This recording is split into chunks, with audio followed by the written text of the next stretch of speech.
Hello and welcome to my YouTube channel Be a learner.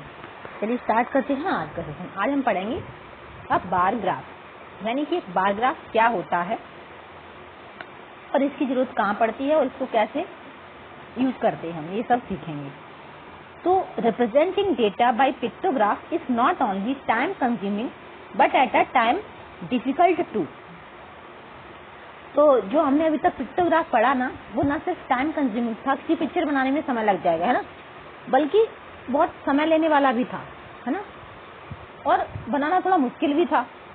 कई बार क्या होता है, समझ नहीं आता है कौन सी पिक्चर बनाए, है ना, जो सही एक्यूरेट डाटा रिप्रेजेंट कर सके। तो let us see some other way of representing data visually.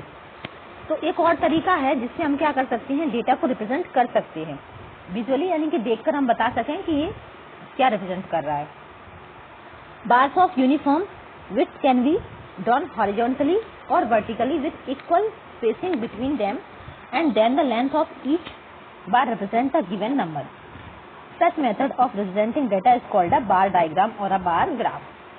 यानी कि जो बार डायग्राम होता है या बार ग्राफ होता है, वो क्या करता है, उसमें एक हॉरिजॉन्टल लाइन बनती है, एक वर्टिकल लाइन बनती है, ठीक है, और इनमें बराबर स्पेस होता है एक बार के बीच में। जैसे बार आपने ऐसे बार बनाया, फिर यहाँ जितना चौड़ा बार बनाया है उतनी ही यहाँ स्पेस छोड़ना है, फिर दूसरा बार बनाना है, ठीक है। तो इस तरह से जो बनता है इक्वल स्पेस में, वही कहलाता है बार ग्राफ या फिर बार डायग्राम, ठीक है। अब interpretation of a bar graph, यानी बार ग्राफ को पढ़ते कैसे हैं वो देख लेते हैं। एक्चुअली इस बुक में ठीक से ये पिक्चर नहीं दी है, तो मैं आपको बना के बताती हूँ। पहले पढ़ते हैं। Let us look at the example of vehicular traffic at a busy road crossing in Delhi, which was studied by the traffic police on a particular day. तो यहाँ एक बार ग्राफ किस चीज का बनाएंगे, दिल्ली का जो क्रॉसिंग रोड होती है उस पर ट्रैफिक कितने समय में कितना ट्रैफिक रहता है एक पर्टिकुलर डे में, जो कि ट्रैफिक पुलिस के द्वारा स्टडी किया गया है, ठीक है। तो number of vehicle passing through the crossing every hour from 6 to 12 noon is shown in the bar graph. तो इस बार ग्राफ में क्या बताएंगे हम कि 6 से 12 बजे तक उस रोड से कितने व्हीकल पास हुए और हर घंटे में कितने कितने व्हीकल पास हुए, ठीक है। तो 1 unit of length stand for 100 vehicle. तो 1 यूनिट किसको रिप्रेजेंट करेगी, 100 व्हीकल को, ठीक है। तो यहाँ हम एक बार ग्राफ बनाते हैं। तो we can see that maximum traffic is shown by the longer bar 1200। तो यहाँ उन्होंने दूसरा पॉपुलेशन वाला बना के दिया है, ऊपर वाला पिक्चर गलत हो गई है, तो ऊपर वाली पिक्चर मैं खुद हाथ से बनाती हूँ, ठीक है। तो ऐसे उन्होंने जैसा कि बताया कि बार ग्राफ में क्या होती है, एक हॉरिजॉन्टल लाइन होती है, एक वर्टिकल लाइन होती है, ठीक है। अब यहाँ पे हम लिख देंगे टाइम इंटरवल, यानी कि कितने समय का बार ग्राफ हमको बनाना है। तो यहाँ टाइम इंटरवल लिख देंगे, ठीक है। थोड़ा इस लाइन को और बड़ी बना देते, एक ही लाइन है ये, टाइम इंटरवल, ठीक है। और फिर नीचे क्या लिखेंगे, टाइम इंटरवल मतलब यहाँ हम क्या लिख देंगे, घंटे लिख देंगे। थोड़ा और साफ ही बना देते हैं। तो यहाँ ये जो टाइम लिखा है ना, 6 से 7, 7 से 8, 8 से 9, 9 से 10, तो ये क्या हो रहा है, टाइम इंटरवल है, कितने समय में कितने व्हीकल गए। तो ये जो 6 से 7 है, ऐसे हम बनाएंगे। तो 6 से 7 ये ज्यादा बड़ा हो गया, यहाँ नंबर डाल दिए कितने, यहाँ 100 व्हीकल गुजरे, ठीक है। ये थोड़ा छोटा बनाना जरूरी है। एक जो लाइन है ना, इनको 100 का मानो, 100, 200, 300, 400, 5, 6, 7, 8, 9, 10, 11 और 12। तो ये 1200 तक की लाइन है, ठीक है। ये लास्ट वाली लाइन 1200 की है, ठीक है। यहाँ मैंने नंबर लिखे नहीं, लेकिन आप मान लेना, ठीक है। तो 6 से 7 के बीच में जो बाहर निकले ना, उसके लिए हमें क्या करना है, 6 से 7 के बीच तक, यानी यहाँ तक, ठीक है, कितने 100 व्हीकल गुजरे। फिर 7 से 8 का जो टाइम था, 7 से 8 के बीच में कितने व्हीकल गुजरे, तो 7 से 8 के बीच में सबसे ज्यादा व्हीकल गुजरे, कितने, 1200। तो इस तरह से बनेगा। फिर 8 से 9 के बीच में कितने गुजरे, करीब 1100। तो ये देखिए यहाँ तक आ जाएगा 1100, ठीक है, यानी 1200 से थोड़ा कम रह गया। और इसमें हम देख पा रहे हैं जितने का हम ये बना रहे हैं ना, उतना ही बीच में ये गैप भी छोड़ रहे हैं, ठीक है। तो इस तरह से ये बार ग्राफ बनाता जाएंगे। यहाँ जगह कम है तो फिर उसके बाद 9 से 10 के बीच में फिर और भी बना सकते हैं। आप अपनी कॉपी बना के प्रैक्टिस कीजिए।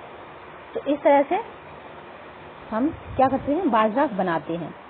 यहाँ पे नंबर ऑफ व्हीकल्स हैं, ये यहाँ पे क्या लिखा है, नंबर ऑफ व्हीकल्स हैं, यानी कितने व्हीकल्स गुजरे, 100, 200, एक एक लाइन 100 को रिप्रेजेंट कर रही है, ठीक है। सारा नंबर लिखना पॉसिबल नहीं था इसलिए मैंने नहीं लिखा, लेकिन आप मान लीजिए इस तरह से।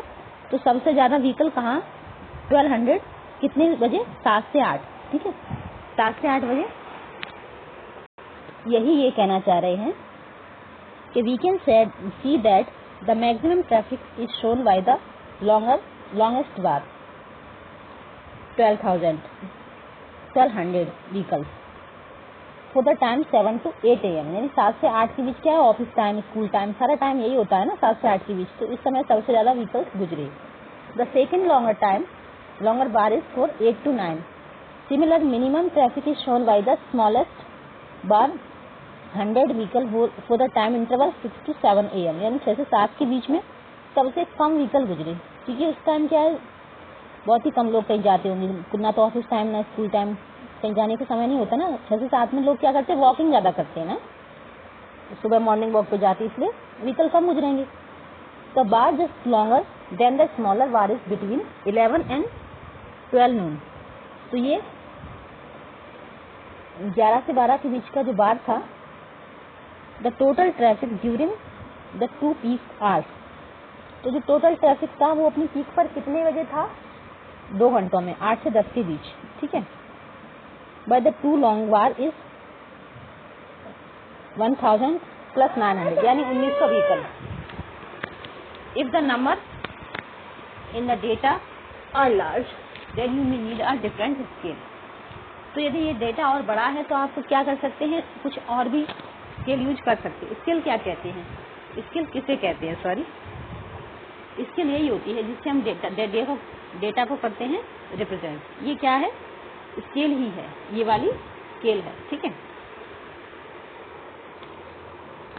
अब ये क्या कह रहे हैं आगे, इफ द नंबर, हाँ वही, for example take the case of the growth of the population of India, the number are in crore. तो इंडिया की जो पॉपुलेशन है वो करोड़ों में है। So if you take 1 unit length, तो यदि आप 1 यूनिट की लेंथ लेंगे तो आपकी कॉपी पे बनेगा ही नहीं 1 पर्सन के लिए। तो drawing the bar will not be possible. तो इस तरह का बार ड्रॉ करना पॉसिबल नहीं है। Therefore choose the scale as unit 1 to represent 10 crore. तो आप इस ऐसे स्केल लो जो कि जैसे ये 10 करोड़ को रिप्रेजेंट करे, ठीक है। The bar graph for this case is shown in the figure. So the bar of length 5 unit represent 50 crore and a unit 8 represent 80 crore, ठीक है। तो अब ये ऊपर जो दिया है बार ग्राफ, इसमें आप देख पा रहे होंगे कि ये जो स्केल लिए ना, 10 क्या रिप्रेजेंट कर रहा है, 10 करोड़। तो 1951 में जो इंडिया की पॉपुलेशन थी वो कितनी थी, यहाँ आप क्या देख पा रहे हैं, 30 से 40 के बीच में, यानी कि 35 करोड़, ठीक है, या 36 करोड़। और 1961 में कितनी थी, 44 करोड़। ये कहाँ पे देख रहे हैं, 40 और 50 के बीच में। और 2000 में कितनी हो गई, 102 करोड़ यहाँ पे आ रहा है। तो इस तरह से आप देख सकते हैं। अब आगे एक एग्जाम्पल है,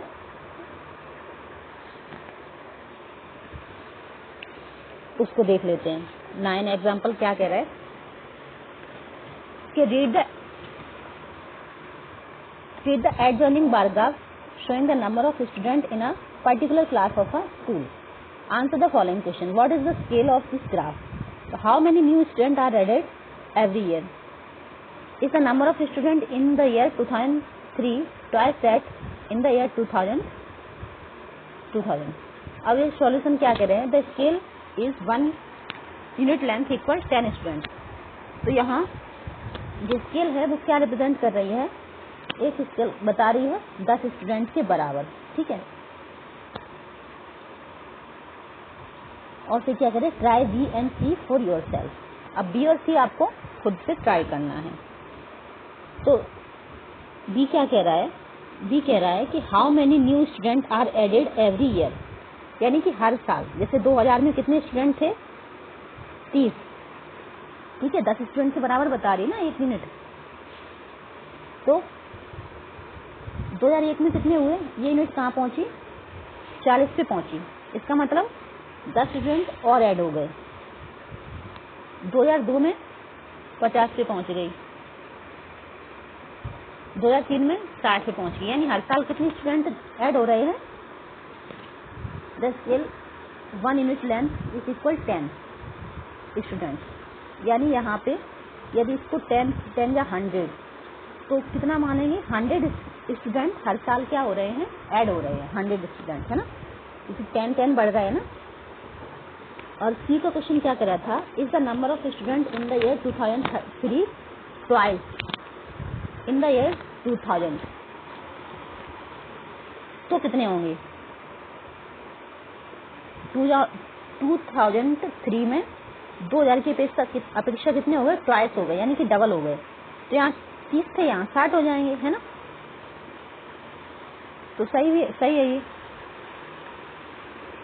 हाँ यस कर देंगे, हाँ ट्वाइस है, क्योंकि यहाँ 300 स्टूडेंट थे, या यहाँ 600 हो गए, ठीक है। 1 यूनिट बराबर 10 है ना, तो 60 मतलब 100 बढ़ रहे हैं। अब ये एग्जाम्पल हमारा खत्म हो गया। अब नेक्स्ट हम एक्सरसाइज करेंगे अगले वीडियो में, तब तक आप इसकी प्रैक्टिस कीजिए, ठीक है। मिलते हैं अगले वीडियो में। Thank you so much.